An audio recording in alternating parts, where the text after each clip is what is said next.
മലബാർ ഇഫ്താർ വിരുന്ന്. ഇത് ആണ് നമ്മൾ ഇന്ന് വാങ്ങിയിട്ടുള്ളത്. ഇപ്പൊ ഇതിന്റെ അൺബോക്സിംഗ് വീഡിയോസ് ആണ് നമ്മൾ ഇന്ന് നോക്കാൻ പോകുന്നത്. ഇതിൽ എന്തൊക്കെ അടങ്ങിയിട്ടുണ്ട്? വീഡിയോസ് കുറച്ച് മുന്നേ നമ്മളെല്ലാവരും കണ്ടിട്ടുണ്ടാവും. പക്ഷെങ്കിൽ ഞാൻ ഈ ഒരു സാധനം മേടിക്കണം എന്ന് കുറേ ദിവസമായിട്ട് ആഗ്രഹിച്ചുകൊണ്ടിരിക്കുകയായിരുന്നു. ഇപ്പോഴാണ് ഇതിനൊരു അവസരം കിട്ടിയത്. 250 റുപ്പീസ് ആണ് ഇതിന് വരുന്നത്.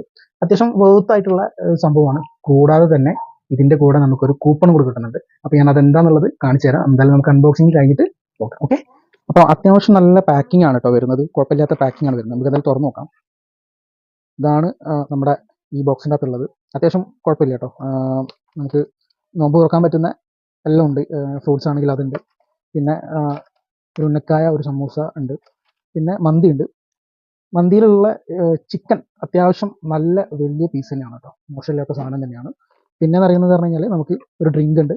പിന്നെ ഒരു ഹണി ഗ്രേപ്പ് ഉണ്ട്. പിന്നെ മെയിൻ സാധനം വരുന്നത് ഇതാണ്, നമ്മളെ കൂപ്പൺ വരുന്നത് കേട്ടോ.